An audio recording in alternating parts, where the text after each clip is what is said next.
Good morning বন্ধুরা, welcome to my new blog.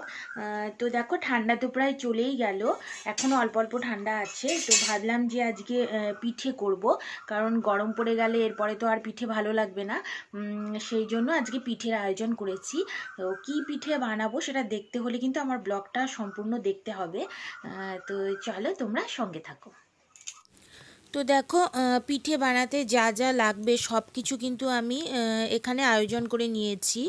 এখানে দেখো, নারকেল আছে, তারপর চালের গুঁড়ো আছে, চিনি আছে, সুজি আছে, ময়দা আছে আর গুড় আছে। তো যা যা লাগবে আমি এখানে সামনে নিয়ে নিয়েছি। এখন এগুলো সব কিছু কিন্তু মেপে মেপে আমি নিয়ে নেব।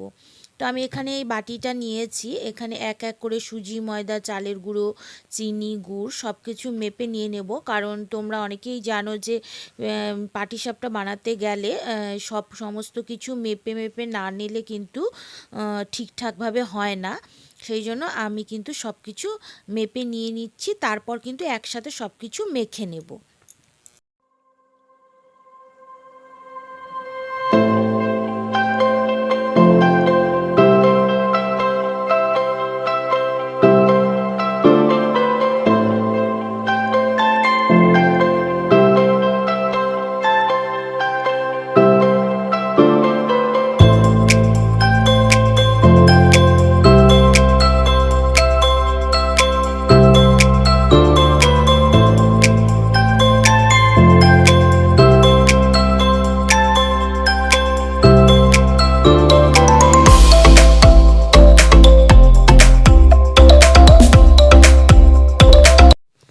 সমস্ত কিছু একবারে মেখে নিয়েছি। এই দেখো, ব্যাটারটা কিন্তু ভালো করে মাখা হয়ে গেছে। এখন আমি কিছুক্ষণ ঢেকে রেখে দেব, কারণ এই জিনিসটা যতক্ষণ ঢাকা থাকবে, মানে মেখে রাখা থাকবে, ততই কিন্তু পিঠেটা করতে ভালো হবে।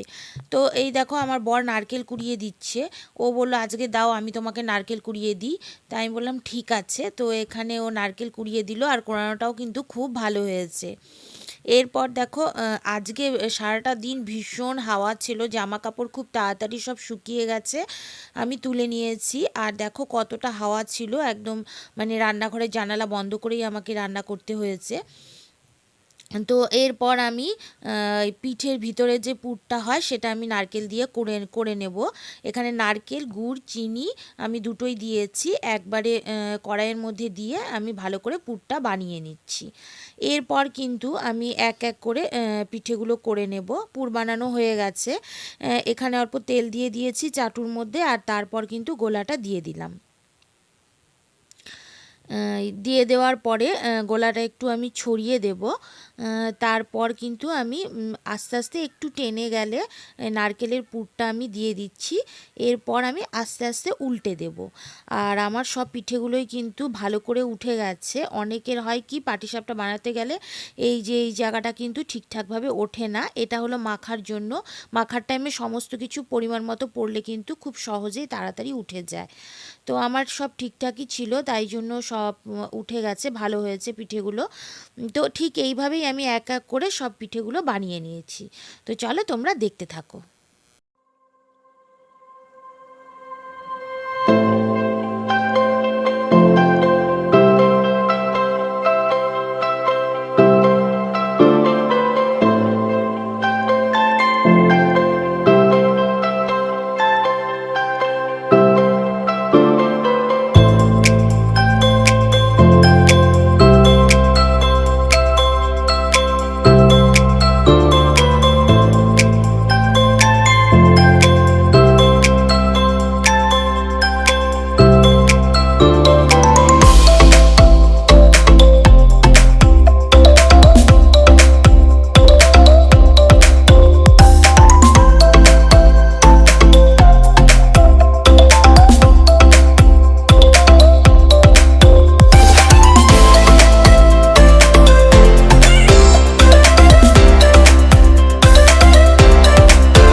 পিঠেগুলো সব কমপ্লিট হয়ে গেছে বানানো।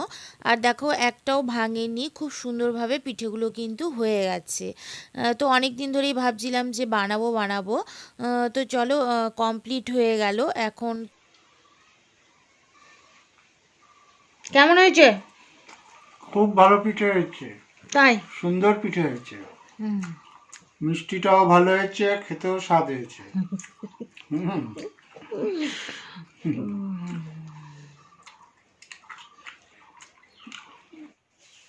তো পিঠে বানানো তো কমপ্লিট হয়ে গেছে। আই হোপ আজকের ব্লগটি তোমাদের ভালো লেগেছে। যদি ভালো লেগে থাকে তাহলে আমার চ্যানেলটি অবশ্যই তোমরা সাবস্ক্রাইব করে দিও। তো আজ এখানেই শেষ করছি, দেখা হবে তোমাদের সাথে আবার নেক্সট ব্লগে। Thanks for watching, by.